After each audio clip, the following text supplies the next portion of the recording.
Marine signa les papiers de divorce en silence, tandis que son ex-mari se moquait d'elle au bureau du notaire. « Tu n'as même pas engagé d'avocat. Ça ne finira pas bien pour toi, » dit-il, à voix haute, pour que tout le monde entende. Elle se retrouva avec presque rien, un vieil appartement et pas un sou d'économie. Romain sortit en jubilant, pensant qu'il avait gagné. Ce qu'il ne savait pas, c'est que 3 jours avant cette signature, Marine avait reçu un appel téléphonique, et cet appel allait tout changer. Marine se réveilla au bruit de la porte qui claquait. Romain était parti sans prévenir, encore une fois. Elle regarda l'horloge, 6 heures du matin. Il était probablement allé courir au parc avant le travail, comme toutes les semaines. Marine se leva lentement, sentant le poids de 6 années de mariage sur ses épaules.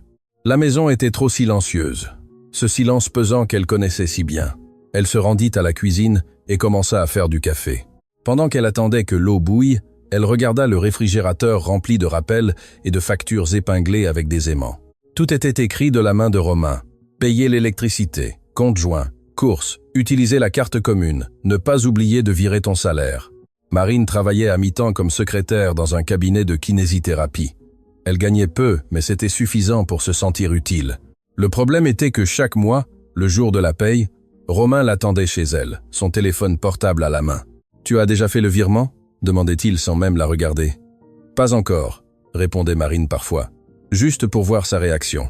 « Marine, on s'est mis d'accord. Je m'occupe des comptes. Tu déposes ton salaire. C'est plus organisé comme ça. Tu ne comprends rien aux investissements, à la planification, laisse-moi faire. » Et elle virait son salaire religieusement chaque mois. Ce matin-là, Marine prit son café seule, regardant par la fenêtre de la cuisine. La voisine de l'immeuble d'en face étendait son linge sur le fil. Une vie simple, mais qui semblait plus libre que la sienne. Son téléphone sonna. C'était la responsable du cabinet. « Marine, tu peux couvrir l'après-midi aujourd'hui ? Chloé est tombée malade. »« Oui, bien sûr, pas de problème. » Elle raccrocha et savait déjà ce qui allait se passer. Romain n'aimait pas qu'elle change sa routine sans prévenir. Il disait que cela chamboulait sa planification. Marine envoya un message pour dire qu'elle travaillerait plus tard. La réponse vint en quelques secondes. « Encore ? Tu dois apprendre à dire non. Il t'exploite, et tu ne le réalises pas. » Marine lut et ne répondit pas.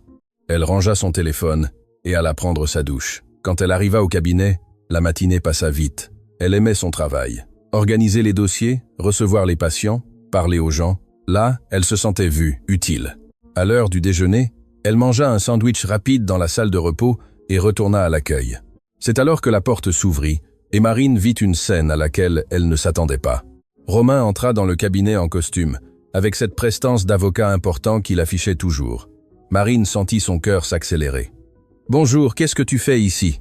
demanda-t-elle en essayant de sourire. « Je suis venu te chercher. Nous devons parler maintenant, Romain. Je travaille jusqu'à 6 heures. » « C'est important. » Marine regarda autour d'elle. La salle d'attente comptait 3 patients. La kinésithérapeute était en consultation. Elle ne pouvait pas partir comme ça. « Je ne peux pas maintenant. Nous parlerons à la maison plus tard. » Romain respira profondément de la manière qu'il avait quand il perdait patience. « Marine, ce n'est pas une demande, c'est sérieux. Allons-y. » Elle sentit son sang se glacer. Ce ton de voix, elle le connaissait bien. C'était le ton qu'il utilisait quand il n'acceptait pas un non. Marine regarda la porte de la salle de la kinésithérapeute, pensant à demander de l'aide. Mais que dirait-elle ? « Mon mari veut que je quitte mon travail et je ne sais pas dire non. »« Donne-moi 5 minutes, » dit-elle doucement. Marine entra dans la salle, s'excusa auprès de sa responsable et inventa une urgence familiale. La femme la laissa partir, inquiète. Marine prit son sac, sentant ses jambes faibles, et sortit avec Romain. Sur le chemin vers la voiture, il ne dit rien, se contentant de marcher devant, les mains dans les poches. Marine monta sur le siège passager et attendit. Romain démarra la voiture, mais ne bougea pas. « Je veux divorcer, » dit-il, regardant droit devant lui. Marine sentit la terre se dérober sous ses pieds. « Quoi ? Divorcer ? Je n'en peux plus, Marine. Nous ne fonctionnons pas. Tu ne grandis pas, tu n'évolues pas. Je te tire vers le haut et tu restes la même. Je mérite quelqu'un qui soit à mon niveau. » Elle resta silencieuse, assimilant l'information. 6 ans. 6 ans de mariage, de vie partagée, d'avoir tout accepté en silence. Et maintenant, il annonçait simplement la fin, là, sur le parking du cabinet où elle travaillait. « Y a-t-il quelqu'un d'autre ?» demanda Marine d'une voix tremblante. Romain mit du temps à répondre. Quand il parla, il ne la regarda pas. Il y a Fanny du bureau. Marine connaissait Fanny. Elle avait déjà assisté à des fêtes de fin d'année du cabinet d'avocats et avait discuté avec elle. Une femme belle, bien habillée, sûre d'elle. Tout ce que Romain avait toujours dit que Marine n'était pas. Depuis combien de temps? Ça n'a pas d'importance, Marine. J'ai pris ma décision. Ça ne sert à rien de discuter. Je suis venu te prévenir parce que je te respecte. J'ai déjà préparé les papiers du divorce. Tout est très simple. Tu gardes l'appartement qui était à ta mère. Je garde la maison, la voiture, les économies. C'est juste. L'appartement est de toute façon à ton nom. Donc, il n'y a pas de problème. Marine sentit une colère monter, mais aussi un étrange soulagement, comme si une prison s'ouvrait. Et si je ne suis pas d'accord? Romain la regarda finalement, de ce regard froid qu'elle avait déjà vu tant de fois. Marine, ne sois pas enfantine. Tu n'as pas les moyens de payer un avocat. J'ai déjà tout organisé. C'est mieux pour tout le monde. On signe. Chacun suit sa vie sans drame. Il sortit une enveloppe de la mallette qui se trouvait sur le siège arrière et la lui tendit. Lis-la attentivement. Tu as une semaine pour décider, mais je vais te donner un conseil. Accepte, parce que si tu essayes de te battre, je connais le système. Je sais comment ça fonctionne, et tu pourrais te retrouver avec encore moins. Marine prit l'enveloppe, les mains tremblantes. Romain démarra la voiture. Je te ramène au cabinet. Le trajet se fit en silence. Quand Marine descendit de la voiture, Romain n'attendit même pas qu'elle ferme correctement la porte. Il partit à toute vitesse, la laissant là, seule, tenant une enveloppe qui allait changer sa vie. Marine entra dans le cabinet, s'excusa à nouveau et dit qu'elle devait partir. Elle prit ses affaires et rentra chez elle en bus, serrant l'enveloppe contre sa poitrine. Quand elle arriva dans l'appartement vide, l'appartement qui était celui de sa mère, le seul endroit que Romain ne pouvait pas lui prendre, elle s'assit sur le canapé et ouvrit les papiers. Il y avait 20 pages de termes juridiques compliqués, mais le résumé était simple. Elle se retrouvait sans rien, sans économie, sans les meubles de la maison. Seulement ce vieil appartement de 2 pièces qui avait besoin de rénovation. Marine lut tout 3 fois. À chaque ligne, elle sentait l'humiliation grandir. 6 ans de sa vie résumés en 20 pages froides de papier à en-tête. Elle prit son téléphone pour appeler quelqu'un, mais s'arrêta. Qui allait-elle appeler? Sa mère était décédée 2 ans auparavant. Elle n'avait pas de frères et sœurs. Ses amis s'étaient éloignés pendant le mariage. Romain disait toujours qu'elles étaient une mauvaise influence. Marine était seule. Elle s'allongea sur le canapé, les papiers toujours à la main, et ferma les yeux. Des larmes silencieuses coulèrent sur son visage. Elle pleura jusqu'à s'endormir. Quand elle se réveilla, il faisait nuit. Son téléphone avait 3 messages de Romain. « Tu as réfléchi à la proposition ?»« Ne complique pas les choses, Marine. » Réponds. Elle ne répondit pas, jeta son téléphone sur le canapé et alla à la cuisine se faire une tisane. Pendant que l'eau chauffait, Marine regarda autour de l'appartement. Il était petit, ancien, mais il était à elle. Il avait appartenu à sa mère. Il y avait de bons souvenirs là. Peu. Être était-il temps d'accepter? De signer les papiers, de recommencer, d'aller de l'avant seul. C'est alors que le téléphone fixe sonna, celui que presque personne n'utilisait plus. Marine décrocha. « Allô? Bonjour. J'aimerais parler à Madame Marine Dubois. C'est moi. Mon nom est Maître Dupont. Je suis avocat. J'appelle au sujet de Madame Hélène Dubois. Vous êtes sa nièce, n'est-ce pas? » Marine sentit son cœur s'emballer. Tante Hélène. Elle n'avait pas eu de nouvelles de sa tante depuis des mois. Elle s'échangeait des lettres de temps en temps, mais sans être très proche. « Oui, je suis sa nièce. Est-ce qu'il s'est passé quelque chose ?» Il y eut une pause de l'autre côté de la ligne. « Madame Marine, je suis au regret de vous informer que Madame Hélène est décédée il y a 2 semaines, et vous avez été désignée comme unique héritière dans son testament. » Marine resta silencieuse, tenant fermement le téléphone. Tante Hélène était morte. Elle sentit une pointe de culpabilité. Elle aurait dû lui rendre plus visite, l'appeler plus souvent. Mais sa tante avait toujours été une personne réservée, qui préférait la solitude et les lettres manuscrites. « Je ne savais pas qu'elle était décédée, » dit Marine d'une voix faible. « Je comprends. Tout est allé très vite, un problème cardiaque. Elle est décédée dans son sommeil sans souffrance. » L'avocat expliqua avec délicatesse. « Madame Marine, je dois fixer un rendez-vous avec vous. Il y a des documents à signer et des informations importantes concernant l'inventaire successoral. Pouvez-vous venir au cabinet demain matin ?» Marine réfléchit rapidement. Elle avait manqué le travail aujourd'hui. Demain, elle devait y aller. Elle ne pouvait pas s'absenter de nouveau. « Demain matin, je travaille. Ça peut être à l'heure du déjeuner, midi ? Parfaitement. Je vous enverrai l'adresse par message. À demain, Madame Marine. » Elle raccrocha et resta debout au milieu du salon, tout assimilant. Tante Hélène morte, un héritage. Mais qu'avait sa tante? Marine se souvenait de la vieille maison où sa tante vivait.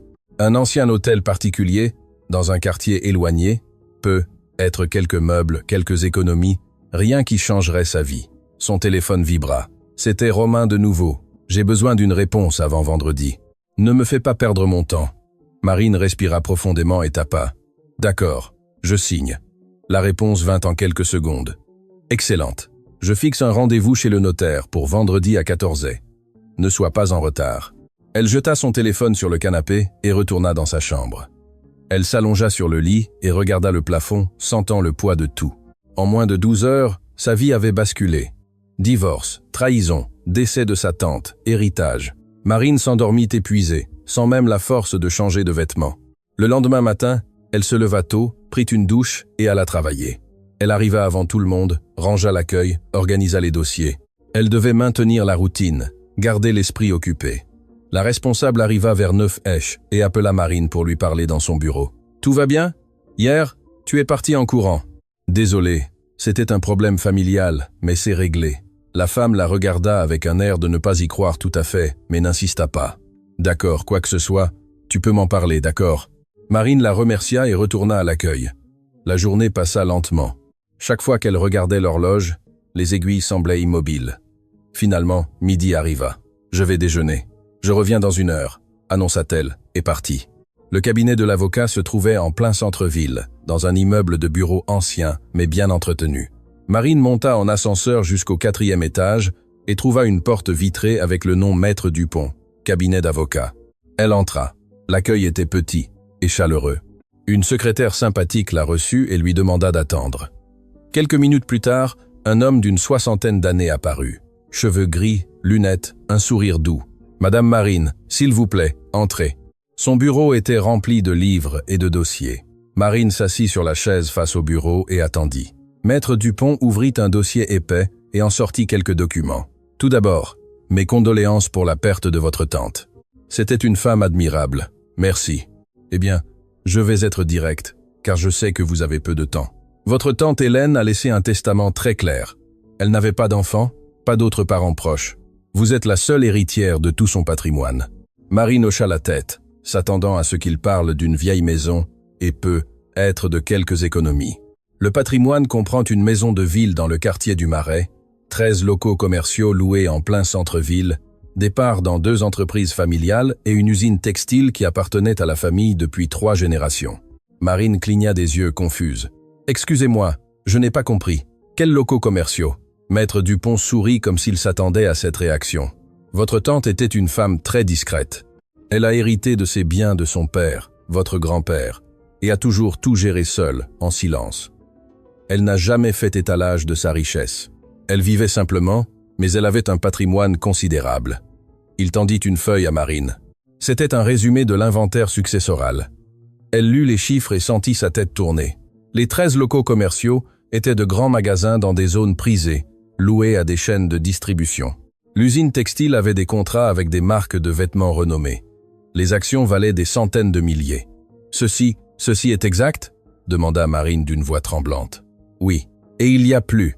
Votre tante vous a laissé une lettre. Elle m'a demandé de vous la remettre personnellement. » L'avocat sortit une enveloppe jaunie du dossier et la tendit à Marine. Elle l'ouvrit avec soin.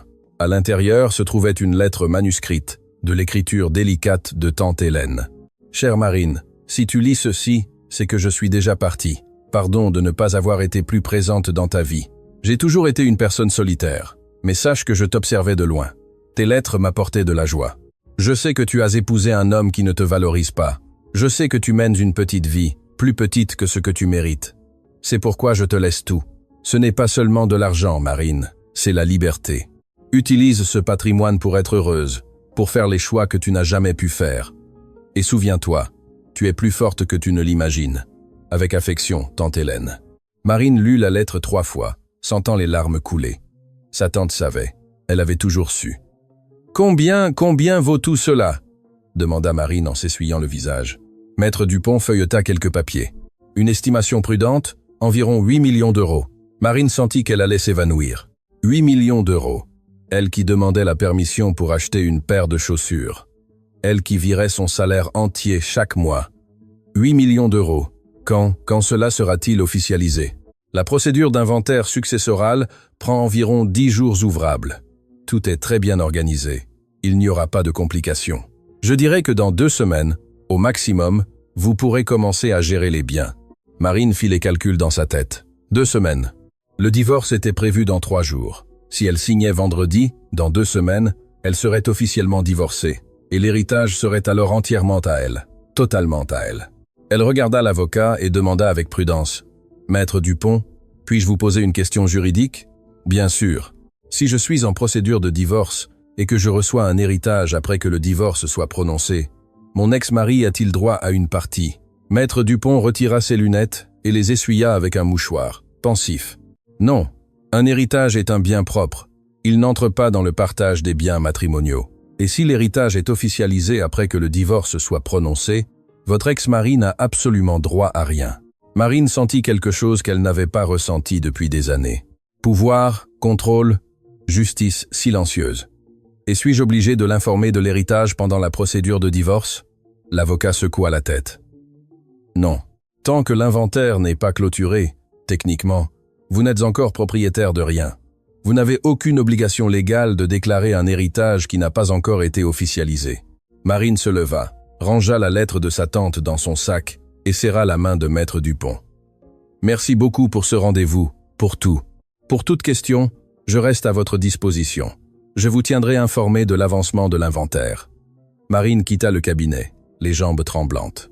Elle descendit en ascenseur, sortit de l'immeuble et marcha jusqu'à une petite place voisine. Elle s'assit sur un banc et regarda les gens passer. 8 millions d'euros. Liberté. Une nouvelle vie. Et Romain ne saurait rien. Elle prit son téléphone et ouvrit ses messages. Le dernier disait « 14 ne sois pas en retard ». Marine tapa lentement. « Tu peux fixer le rendez-vous, je serai là ». Elle envoya. Et pour la première fois depuis des années, elle sourit vraiment. Les 2 jours suivants passèrent au ralenti. Marine allait travailler, rentrait chez elle, feignait la normalité. Mais intérieurement, elle planifiait chaque détail. Le jeudi soir, Romain appela. « Demain, c'est le grand jour. Tu es prête ?»« Oui. »« Très bien. »« Ah, et Marine, je sais que c'est difficile pour toi, mais c'est le mieux. Tu verras. » Elle faillit rire. « Oui, Romain, je sais que c'est le mieux. On se voit demain alors. » Il raccrocha. Marine rangea son téléphone et alla se coucher tôt. Elle devait être reposée pour le lendemain. Le vendredi, elle se réveilla, choisit une tenue simple, un jean et un chemisier blanc, et alla travailler. Elle dit à sa responsable qu'elle devait partir plus tôt pour régler une affaire personnelle. La femme la libéra sans problème. À 13h45, Marine était devant la porte de l'office notarial. Son cœur battait fort, mais elle était calme, déterminée. Romain arriva ponctuellement à 14h. Il n'était pas seul. À ses côtés, souriant avec supériorité, se trouvait Fanny, l'amante, l'autre. Marine sentit une pointe de colère, mais respira profondément et garda son calme. « Bonjour, dit-elle sans émotion. « Bonjour, on en finit vite ?» répondit Romain en entrant déjà dans l'office notarial. Fanny passa devant Marine et murmura « Sans rancune, tu t'en remettras. » Marine la regarda et sourit. Un sourire calme, presque de pitié. « Je sais que je le ferai. » Et elle entra dans l'office notarial, prête à signer sa liberté. L'office notarial était petit et sentait le vieux papier. Romain alla directement au comptoir. « J'ai un rendez-vous, divorce par consentement mutuel. » Quelques minutes plus tard, les 3 étaient dans le bureau du notaire. Marine s'assit en silence pendant que Romain remettait les documents en hâte. « Tu as tout lu attentivement ?» demanda-t-il sans la regarder. « Oui. » Fanny était à ses côtés, bien habillée, regardant Marine de haut en bas avec supériorité. « Tu sais, Marine, » dit Fanny d'un ton sermonneur, « ce divorce te fera du bien. Tu apprendras à te débrouiller seule. » Marine sourit calmement. « Tu as raison. Je vais vraiment apprendre beaucoup de choses. » Le notaire commença à lire l'accord à voix haute. Marine ne gardait que le vieil appartement. Romain prenait tout. La maison, la voiture, 82 000 € d'économie. « Madame n'est pas accompagnée d'un avocat, » observa le notaire. « Êtes-vous sûr d'avoir bien compris toutes les clauses ?» Avant que Marine ne réponde, Romain l'interrompit. Elle a compris. « Nous avons tout discuté. » Le notaire regarda Romain d'un air mécontent. « Monsieur, Je dois l'entendre de Madame Marine. Je comprends toutes les clauses. Je suis d'accord avec tout. Le notaire prépara les signatures. Romain signa rapidement, poussa les papiers vers Marine. « À ton tour. »« Ça va prendre beaucoup de temps ?» demanda Romain impatient. « Ou tu as besoin que je te relise tout ?» Fanny laissa échapper un petit rire. Marine prit le stylo et signa en silence. « 1, 2, 3 fois. Voilà, le divorce est homologué, » dit le notaire. Romain se leva immédiatement et sortit sans un regard en arrière. Fanny le suivit, jetant un dernier regard de pitié à Marine. Marine quitta l'office notarial et marcha jusqu'à l'arrêt de bus. C'était fait. Elle était officiellement divorcée, et dans moins de 2 semaines, elle serait officiellement millionnaire. Ce soir-là, Marine commanda une pizza à livrer. Tout ce que Romain ne lui laissait jamais faire parce que c'était du gaspillage d'argent. Pendant qu'elle mangeait, le téléphone sonna. C'était Maître Dupont. « Madame Marine, l'inventaire successoral avance bien. Dans environ 8 jours, tout sera finalisé. » « Parfait. » Elle raccrocha et vérifia WhatsApp. Il y avait un message de Romain.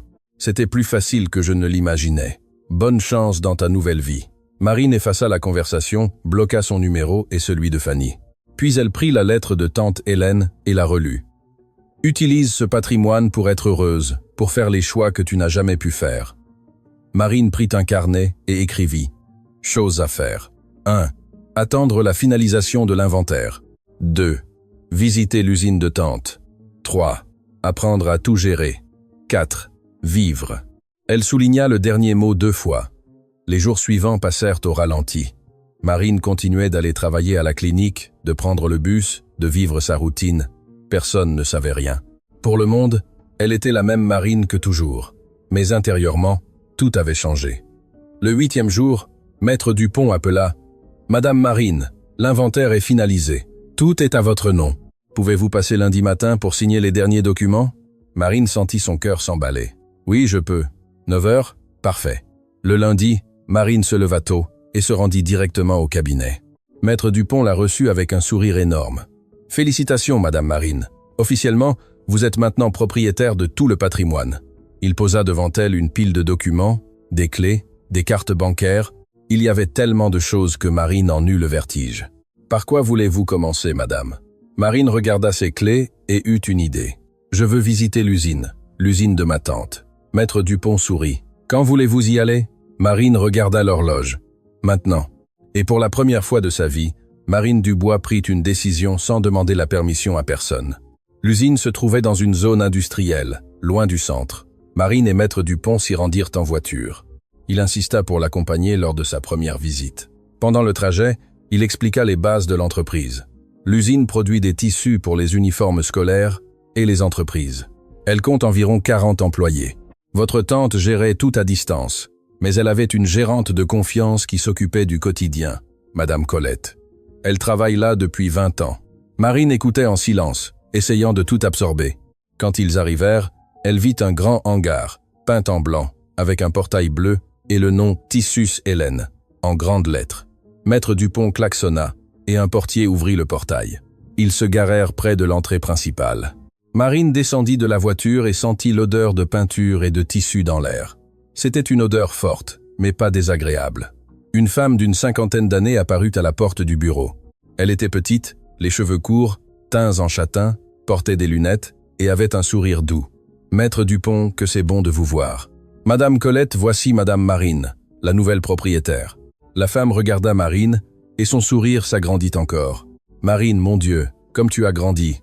La dernière fois que je t'ai vue, tu devais avoir une 10aine d'années. » Marine fut surprise. « On se connaît? Ta tante m'a emmenée à ton anniversaire une fois. Tu ne dois même pas t'en souvenir. Tu étais toute petite. Madame Hélène parlait beaucoup de toi. Je suis désolé pour sa perte. Merci. » Madame Colette les invita à entrer. Le bureau était simple. Quelques bureaux, de vieux ordinateurs, des classeurs métalliques, une fontaine à eau. Par les fenêtres, Marine pouvait voir l'atelier de l'usine. D'énormes machines à tisser, des employés qui travaillaient, des rouleaux de tissu empilés. « Voulez-vous continuer à travailler ici ?» demanda Marine. Madame Colette parut soulagée. « Oui, si vous l'acceptez, j'ai besoin de vous. » La femme serra la main de Marine. Ce soir-là, Marine démissionna du cabinet par téléphone. Il n'y avait pas de retour en arrière. L'ancienne vie était finie. Quelques jours plus tard, Madame Colette appela. « Marine, demain, Un client important arrive, un gros contrat. Voulez-vous être ici ?» Marine regarda les nouveaux vêtements qu'elle avait achetés. La première fois depuis des années qu'elle choisissait quelque chose sans demander la permission.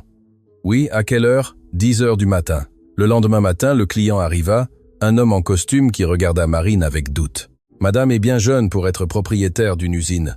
Marine lui serra fermement la main. J'ai hérité récemment, mais j'apprends vite. La réunion dura 1 heure. Madame Colette s'occupa de la partie technique. À la fin, l'homme demanda « Et madame compte-t-elle garder l'usine ou la vendre ?» Tous la regardèrent. « Je compte la garder et l'agrandir. » Le client sourit, satisfait. « Excellent. J'aime travailler avec des entreprises qui ont une vision à long terme. » La réunion dura 1 heure. Finalement, Gabriel dit qu'il soumettrait la proposition à ses associés et donnerait une réponse dans 1 semaine. Quand il partit, Madame Colette célébra. « Vous avez été très bien.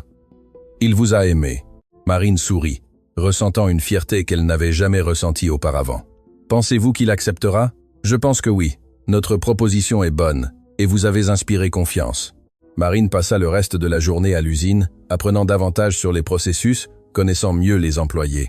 Quand elle partit, il faisait déjà nuit. Sur le chemin du retour en taxi, elle regarda par la fenêtre et vit la ville illuminée. Une ville qui, avant, semblait si grande, si impossible. Maintenant, elle sentait qu'elle pouvait tout conquérir. Mais Marine ne savait pas encore que quelqu'un était sur le point de découvrir la vérité sur son héritage. Et cette personne n'allait pas être contente de la nouvelle. Romain était dans son bureau, révisant un dossier de droit du travail, lorsqu'il reçut un appel de Marc, un collègue avocat qui s'occupait des successions. « Romain, tout va bien? J'ai une curiosité ici. »« Dis-moi, Marc, tu as récemment divorcé de Marine Dubois, n'est-ce pas ?» Romain fronça les sourcils. « Oui. »« Pourquoi ? » ?»« C'est que je vois ici dans le système un inventaire successoral qui a été finalisé la semaine dernière.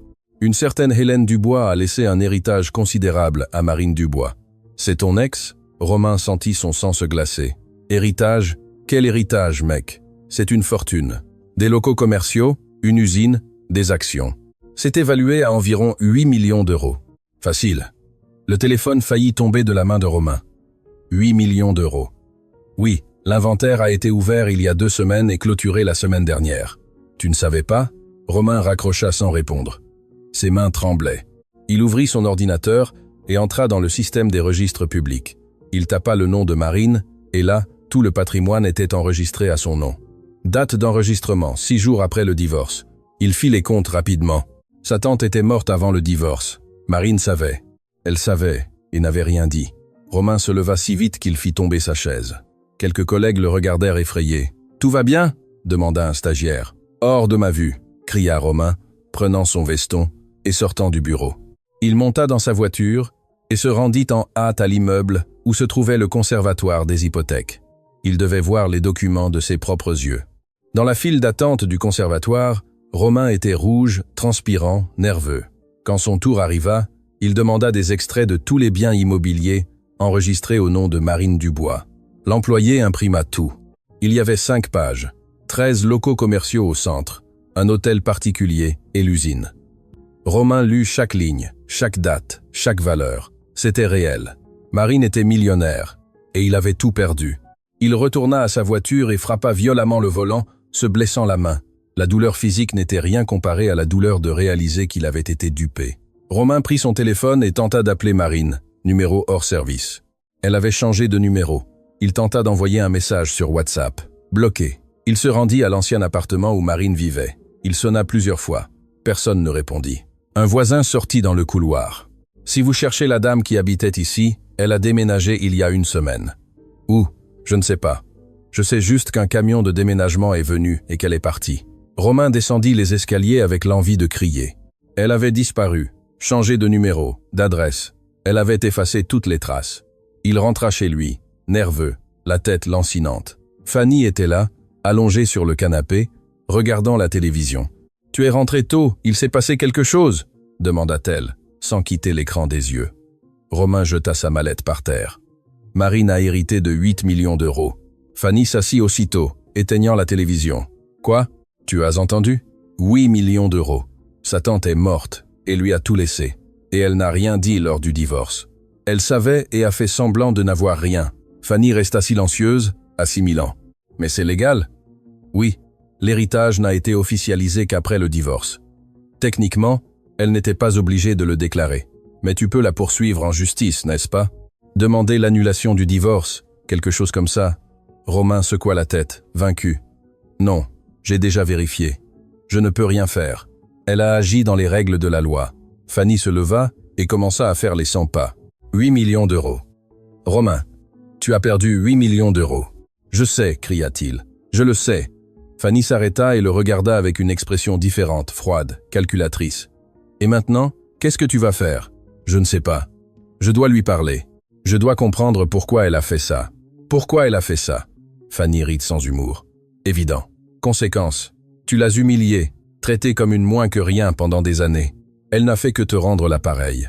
Romain regarda Fanny, surpris par son ton. Tu la défends? Non. Je suis juste réaliste. Tu as perdu, Romain, et j'ai perdu avec toi. Il fronça les sourcils. Qu'est-ce que tu veux dire? Fanny prit son sac et commença à y jeter quelques affaires. Je suis entré dans cette relation en pensant que tu étais un homme prospère, riche, avec un avenir. Mais maintenant tu as perdu la moitié de ton patrimoine lors du divorce. Tu es endetté. Et en plus, tu as été dupé par ton ex-femme, que tu méprisais tant. Romain sentit la terre se dérober sous ses pieds. Fanny, attends. Non, j'ai assez attendu. Je t'avais prévenu de ne pas sous-estimer Marine. Je t'avais prévenu d'engager un vrai avocat, mais tu n'as pas écouté. Tu étais si confiant, si arrogant, et regarde ce que ça a donné. Tu me quittes maintenant? Fanny prit d'autres vêtements et les jeta dans son sac. Oui, je ne veux pas rester avec un perdant, Romain. J'ai des objectifs et tu n'en fais plus partie. Elle alla jusqu'à la porte. Avant de sortir, elle se retourna et dit « Ah, et à propos de Marine, je l'ai toujours trouvée plus intelligente que toi. Je ne savais juste pas à quel point. » La porte claqua. Romain resta seul au milieu du salon, sous le choc. En moins de 2 heures, il avait découvert que son ex-femme était millionnaire et avait perdu sa petite amie. Il s'assit sur le canapé et regarda dans le vide. Comment tout s'était-il effondré si vite? Les jours suivants, Romain tenta tout. Il appela le cabinet de l'avocat qui s'était occupé de l'inventaire successoral de tante Hélène, mais l'homme refusa de donner des informations sur Marine. Il se rendit à l'usine. Quand il arriva devant la porte, un agent de sécurité l'arrêta. « Monsieur, avez-vous rendez-vous ?»« Non, mais je dois parler à Madame Marine. Elle ne reçoit pas sans rendez-vous. Monsieur peut-il laisser un message? Dites-lui que c'est Romain, son ex-mari. » L'agent de sécurité prit le téléphone et appela le bureau. Il parla doucement, puis il raccrocha et regarda Romain. « Elle a dit qu'elle n'avait rien à discuter avec vous. » Romain sentit la colère monter. « Vous ne comprenez pas. Je dois lui parler. C'est urgent. »« Désolé, monsieur, mais son ordre était clair. » Romain frappa sur le capot de sa propre voiture, effrayant l'agent de sécurité. Puis il monta dans son véhicule et partit en accélérant fort. Il passa les jours suivants obsédé. Il tentait de découvrir où Marine habitait, mais ne trouvait rien. Elle avait complètement effacé ses traces. Au bureau, Romain ne parvenait pas à se concentrer. Il commettait des erreurs dans les dossiers, oubliait les audiences. Ses associés commencèrent à se plaindre. « Romain, qu'est-ce qui t'arrive? Tu es complètement à côté de la plaque. » Il ne répondait pas, ne parvenait pas à expliquer l'humiliation qu'il ressentait. Une semaine plus tard, Romain prenait un café dans un restaurant près du bureau, quand il vit quelque chose qui le fit s'étouffer. Marine entrait dans un magasin de luxe de l'autre côté de la rue. Elle était différente, une tenue élégante, les cheveux bien coiffés, une posture confiante. À côté d'elle, une femme plus âgée discutait et riait. Romain paya l'addition à la hâte et traversa la rue en courant. Il entra dans le magasin et vit Marine essayer une montre chère. « Marine !» Il l'appela à voix haute. Elle se retourna. Quand elle vit Romain, son visage ne laissa rien transparaître. « Romain, qu'est-ce que tu veux ?» Il s'approcha, mais la femme qui était avec Marine, Madame Colette, se plaça entre les deux. « Qui est-ce » demanda-t-elle. « Ma gérante, Madame Colette. C'est Romain, mon ex-mari. » Madame Colette regarda Romain de haut en bas avec mépris. « Ah, ce Romain !»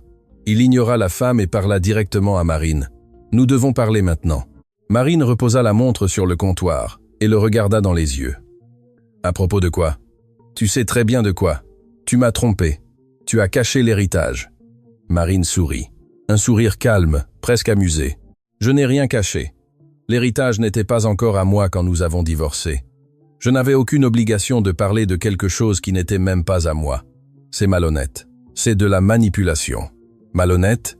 répéta Marine. « Et pour la première fois, sa voix devint froide. « Tu as contrôlé mon argent pendant 6 ans. Tu m'as fait croire que j'étais incapable. Tu m'as humilié devant des étrangers. Tu m'as échangé contre ton amante. Et tu as encore eu l'audace de me laisser sans rien lors du divorce. Et c'est moi qui suis malhonnête ?» Romain n'eut aucune réponse. Quelques personnes dans le magasin regardaient. « Je n'ai rien fait d'illégal, » continua Marine. « J'ai simplement utilisé les mêmes règles du jeu que tu aimes tant et j'ai gagné. » Elle prit son sac et commença à partir. Romain la retint par le bras. « Attends, Marine, s'il te plaît. On peut résoudre ça. On peut. » Marine lâcha son bras avec force. « On ne peut rien. Il n'y a plus de nous. Tu as choisi ça. Maintenant, vise avec les conséquences. » Elle sortit du magasin avec Madame Colette. Romain resta immobile, sentant tous les regards sur lui. Le vendeur s'approcha. « Monsieur, vous allez acheter quelque chose ou… » Romain sortit sans répondre, les poings serrés. Ce soir-là, il passa des heures seul chez lui, essayant de faire taire son propre esprit. Il regarda son téléphone, pensant à appeler Fanny, mais il savait que c'était inutile. Elle avait été très claire, c'était fini. Romain avait tout perdu, sa femme, son patrimoine, son amante, sa dignité. Et le pire, c'est qu'il avait été vaincu par Marine, la femme qu'il avait tant méprisée, tant rabaissée. Elle avait gagné en silence. Et maintenant, Romain était seul, brisé et humilié, exactement ce qu'il avait planifié pour Marine. Mais le destin avait d'autres plans, et Marine avait encore une dernière surprise en réserve. 3 mois s'étaient écoulés depuis la rencontre au magasin. Marine et Romain vivaient désormais dans des mondes complètement différents. Marine se réveillait à 7 heures du matin dans son nouvel appartement, un espace moderne de 3 pièces, dans un quartier tranquille. Rien d'extravagant, rien de tape, à l'œil. Elle avait appris que l'ostentation n'était pas son style. Elle prenait son café, regardant par la fenêtre, planifiant sa journée. Réunion à l'usine, à 9 heures. Visite de l'un des locaux commerciaux à midi. Discussion avec le comptable à 15 heures. Sa vie avait désormais un but, une responsabilité. Et pour la première fois, elle se sentait capable de gérer tout cela. Madame Colette était devenue plus qu'une gérante. C'était une amie, une mentor. Elle avait appris à Marine à lire les bilans, à négocier avec les fournisseurs, à gérer le personnel. Et Marine apprenait vite. Le contrat avec la chaîne d'hôtels avait été approuvé. 250 000 €, qui étaient entrés dans les caisses de l'usine. Avec cet argent, Marine donna une augmentation à tous les employés et acheta de nouvelles machines. « Vous vous en sortez très bien », dit Madame Colette lors d'une réunion. « Votre tante serait fière. » Marine sourit. Elle pensait à tante Hélène tous les jours, à cette femme solitaire qui avait construit un empire en silence et lui avait tout laissé. Un jour, une femme apparut à l'accueil de l'usine. Madame Colette entra dans le bureau. « Il y a quelqu'un qui veut te parler. » La porte s'ouvrit. C'était Fanny, sans maquillage, vêtue simplement. Elle semblait fatiguée. « Qu'est-ce que tu veux ? » ?»« J'ai besoin d'aide. Romain n'accepte pas la fin et continue de me faire pression. Appels, messages, il apparaît à mon travail. J'ai entendu dire que vous aidiez les femmes ayant des problèmes juridiques. J'ai besoin d'une ordonnance de protection. » Marine resta silencieuse. La femme qui s'était moquée d'elle au notaire demandait maintenant de l'aide. « Pourquoi devrais-je t'aider ? Parce que tu sais comment il est. » Marine réfléchit, prit un des cartes qu'elle avait fait imprimer. « Appelle cet avocat, c'est gratuit. Après ça, disparaît de ma vie. » Fanny prit la carte, remercia et sortit. Marine resta seule, ne ressentant ni colère ni satisfaction, seulement la paix. Pendant ce temps, la vie de Romain s'effondrait de plus en plus. Il avait été écarté du cabinet d'avocats. Les associés avaient découvert qu'il commettait de graves erreurs dans les dossiers, perdait des clients, ternissant la réputation du cabinet. « Romain, tu dois prendre du recul, résoudre tes problèmes personnels, » dit l'un des associés. « Quand tu iras mieux, nous parlerons de ton retour. » Mais Romain connaissait la vérité. Il ne reviendrait pas. Il était poliment renvoyé. Sans salaire, il commença à accumuler les retards de paiement. La maison qu'il avait gardée après le divorce était hypothéquée. Il avait contracté un gros emprunt des mois auparavant pour impressionner Fanny avec des cadeaux coûteux. Maintenant, sans argent qui rentrait, la banque réclamait. Il avait 2 mois pour payer, ou il perdrait la maison. Romain essaya de vendre la voiture, mais le modèle avait déprécié. Il obtint une somme modique qui couvrit à peine la moitié de sa dette. Un soir, il était assis dans l'obscurité du salon quand le téléphone sonna. C'était un numéro inconnu. « Allô, Romain ? C'est Maître Pierre. On a travaillé ensemble sur quelques dossiers. »« Ah, oui. Bonjour. Écoute, j'ai appris que tu traversais des problèmes et j'ai une proposition. » Romain s'anima. « Enfin, une chance. Quel genre de proposition ? J'ai une cliente qui est dans un divorce compliqué. Son mari est aussi avocat et essaie de la laisser sans rien. J'ai pensé à toi pour l'aider dans cette affaire. Bien sûr, j'accepte. Très bien. Mais il y a un détail. La cliente n'a pas d'argent pour le moment. Elle ne payera qu'une fois le divorce finalisé. C'est essentiellement un travail au résultat. Romain hésita. Un travail sans garantie de paiement. À une autre époque, il aurait refusé sur le champ, mais maintenant il n'avait pas le choix. D'accord, j'accepte. Parfait. Je vais te donner ses coordonnées. L'affaire était compliquée et épuisante. La femme pleurait à chaque réunion. La procédure traînait en longueur. Le mari était agressif. Romain travaillait des heures sans voir un centime. 3 mois plus tard, ils gagnèrent l'affaire. La femme obtint la moitié des biens. Elle paya Romain, une somme juste, mais qui couvrit à peine ses dettes accumulées. Il était fauché, fatigué, seul. Un après-midi, Romain marchait en centre-ville quand il vit quelque chose qui le fit s'arrêter. Marine sortait d'un restaurant. Elle n'était pas seule. À côté d'elle, un homme d'une 50aine d'années, bien habillé, discutait et riait. Il semblait proche, à l'aise. Romain sentit une pointe de jalousie. Était-elle en couple? Il resta à observer de loin. Marine et l'homme se saluèrent par une poignée de main cordiale. Elle monta dans une voiture avec chauffeur et partit. Romain resta là, immobile, regardant la voiture disparaître au coin de la rue. Il réalisa à ce moment-là une douloureuse vérité. Marine avait complètement tourné la page. Elle ne pensait plus à lui, ne ressentait ni colère, ni rancœur. Elle avait simplement effacé Romain de sa vie, et cela faisait plus mal que n'importe quelle confrontation. 2 mois de plus s'écoulèrent. Romain perdit sa maison. Il dut déménager dans un petit appartement bon marché dans un quartier éloigné. Il trouva quelques emplois occasionnels comme avocat, mais rien de fixe. Il vivait à la limite, comptant chaque sou. Un soir, il rentrait chez lui en bus quand il vit un panneau publicitaire lumineux. C'était une publicité pour une entreprise textile, Tissus Hélène, la qualité qui habille l'avenir. Et là, en plus petit caractère, Marine Dubois, directrice. Romain descendit du bus et resta planté devant le panneau. L'entreprise de son ex-femme se développait tellement qu'elle avait les moyens de faire de la publicité en ville. Il sentit ses jambes flageoler, s'assit sur le banc de l'arrêt et resta là pendant près d'1 heure à ne faire que regarder cette image. La vie qu'il avait gâchée, la femme qu'il avait méprisée, était maintenant là, au sommet, illuminée, victorieuse, et lui était en bas, seul, brisé, oublié. Romain comprit enfin la vérité. Il n'avait pas seulement perdu de l'argent, il avait perdu la seule personne qui se souciait vraiment de lui. Et maintenant, il était trop tard pour revenir en arrière. Mais l'histoire de Marine n'était pas encore terminée. Elle avait un dernier plan, un plan qui changerait non seulement sa vie, mais aussi la vie de nombreuses autres femmes. 6 mois après le divorce, Marine se tenait devant un petit immeuble de bureau au centre-ville. C'était l'un des locaux qu'elle avait hérité de sa tante. Pendant des mois, il était resté vide, inutilisé. Mais maintenant, Marine avait un plan pour lui. Madame Colette était à ses côtés, regardant la façade. « Vous êtes sûr de ça? Ça va donner beaucoup de travail. » Marine sourit. « J'en suis sûr. » Elles entrèrent. L'espace avait 3 salles, une réception, 2 toilettes. Il était vide, poussiéreux, mais avait du potentiel. Ici, ce sera la salle de consultation, désigna Marine. Là, la salle de réunion. Et cette petite salle peut être un espace où les femmes pourront attendre en toute intimité. Madame Colette acquiesça, comprenant. Marine avait décidé d'ouvrir un centre d'aide juridique gratuit pour les femmes en situation de divorce abusif. Elle allait utiliser une partie des bénéfices de l'usine pour payer des avocats, des psychologues et des travailleurs sociaux. « Quand voulez-vous inaugurer ?» demanda Madame Colette. « Dans 2 mois. Il faut rénover, embaucher des gens et tout organiser. » Dans les semaines qui suivirent, Marine travailla dur. Elle engagea Maître Dupont pour coordonner l'équipe juridique. Elle engagea une psychologue spécialisée dans la violence domestique. Elle monta une petite équipe d'accueil. L'espace fut rénové. Murs peints de couleurs claires, meubles confortables, un petit coin avec café et eau. Tout était pensé pour que les femmes se sentent accueillies, non jugées.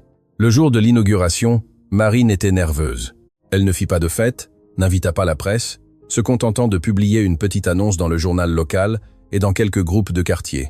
Centre d'aide Hélène Dubois.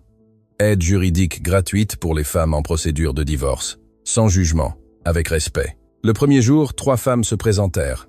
L'une d'elles était jeune, enceinte, visiblement abattue. Une autre était plus âgée, les mains tremblantes, la voix basse. La troisième était une femme d'une 60aine d'années qui pleura en s'asseyant sur la chaise. Marine les accueillit toutes avec patience. Elle écouta des histoires de contrôle, de violence, de peur. Des histoires qui ressemblaient beaucoup à la sienne, et elle aida. Elle mit chacune en contact avec un avocat, offrit un soutien psychologique, donna des conseils pratiques sur la manière de se protéger, de rassembler des preuves, de recommencer. Quand la dernière femme partit, Marine resta seule dans la salle, regarda autour d'elle et ressentit quelque chose qu'elle n'avait jamais ressenti auparavant. Un véritable but. Elle ne vivait plus seulement, elle faisait une différence. Pendant ce temps, Romain poursuivait sa chute. Il avait perdu sa maison, sa voiture, sa réputation. Il vivait dans un minuscule appartement, prenait le bus, mangeait dans des restaurants bon marché. Il trouva un emploi fixe dans un petit cabinet d'avocat de quartier. Le salaire était moins d'un tiers de ce qu'il gagnait auparavant, mais c'était ce qu'il avait. Un après-midi, il rentrait du travail quand il vit une affiche collée sur un poteau « Centre d'aide Hélène Dubois ». En dessous, une petite photo de Marine. Romain s'arrêta et lut toute l'affiche. Un espace pour aider les femmes dans les divorces difficiles, gratuit, coordonné par son ex-femme. Il sentit une constriction dans la poitrine. Marine n'avait pas utilisé sa fortune pour voyager autour du monde ou acheter des manoirs. Elle l'avait utilisé pour aider d'autres personnes, pour faire ce qu'elle aurait aimé que quelqu'un fasse pour elle. Romain arracha l'affiche du poteau, la froissa et la jeta à la poubelle. Mais l'image de Marine souriante sur cette photo ne le quittait pas. Ce soir-là, il passa des heures seul dans son appartement, essayant de faire taire son propre esprit. Il regarda son téléphone, pensant à lui envoyer un message, à s'excuser, à dire qu'il était désolé, mais il savait que c'était inutile. Marine était passée à autre chose, et il était prisonnier du passé, ruminant ses choix. 1 an après le divorce, Marine était en réunion avec l'équipe du centre d'aide. Ils avaient aidé plus de 100 femmes, des dizaines à obtenir des divorces justes, des ordonnances de protection, de nouveaux départs. Les dons augmentent, dit Maître Dupont. Il y a des gens qui veulent soutenir le projet. On peut s'étendre. Marine sourit. Allons-y doucement. Je ne veux pas grandir trop vite et perdre en qualité. Après la réunion, elle se rendit à l'usine. La production était en plein essor. Nouveaux contrats, nouveaux employés. Madame Colette venait de recevoir une augmentation et une participation aux bénéfices. « Vous avez transformé cet endroit », dit Madame Colette. « Votre tante serait très fière. » Marine regarda autour d'elle dans l'usine. Les employés qui travaillaient, les machines qui fonctionnaient, tout était organisé et prospère. Elle pensa à tante Hélène, à cette femme solitaire qui avait construit tout cela en silence. « J'espère que oui », dit Marine doucement. En fin d'après-midi, Marine rentra chez elle, ouvrit le réfrigérateur et vit qu'il était plein. De la vraie nourriture, des choses qu'elle aimait, pas des restes, pas de la nourriture congelée. Elle prépara un dîner simple, s'assit à table et mangea lentement, savourant chaque bouchée. Puis elle prit un vieux carnet, le même où elle avait écrit cette liste des mois auparavant. Choses à faire. 1. Attendre la finalisation de l'inventaire. 2. Visiter l'usine de tante. 3. Apprendre à tout gérer. 4. Vivre. Marine regarda le dernier mot. Vivre. Elle y était parvenue. Elle vivait enfin. Mais pas seulement. Elle aidait aussi d'autres femmes à vivre. Le téléphone sonna. C'était un appel d'un numéro inconnu. « Allô Marine. Mon nom est Béatrice. Une amie m'a donné le numéro du centre d'aide Hélène Dubois. J'ai besoin d'aide. » La voix de l'autre côté était tremblante, effrayée. Marine connaissait bien ce ton. « Vous pouvez parler, Béatrice, j'écoute. » La femme commença à raconter son histoire. Un mari contrôlant, un divorce injuste, la peur de se retrouver sans rien. Marine écouta tout avec patience. Et quand la femme eut terminé, elle dit d'une voix calme et ferme. « Vous n'êtes pas seule, Béatrice. Nous allons vous aider. Demain à 9h du matin, pouvez-vous venir au cabinet ? » « Oui, je peux. Alors venez et apportez tous les documents que vous avez. Nous allons régler ça ensemble. » Marine raccrocha et regarda par la fenêtre. Dehors, la ville était illuminée, pleine de vie, de mouvement, de possibilités. Elle pensa à Romain. Allait-il bien? Avait-il appris quelque chose? Mais elle repoussa rapidement ses pensées. Romain n'était plus son problème. Il avait fait ses choix. Maintenant, il vivait avec les conséquences. Marine avait aussi fait ses choix et avait choisi d'être libre, d'être forte, d'être généreuse.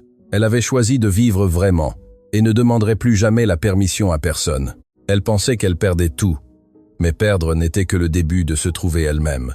Marine poursuivit sa route sans rancune, sans revanche, sans faire de bruit. Elle n'emporta que ce qui importait vraiment, le courage de choisir son propre chemin. Et quand quelqu'un apprend cela, il n'accepte plus jamais de vivre la vie d'une autre personne.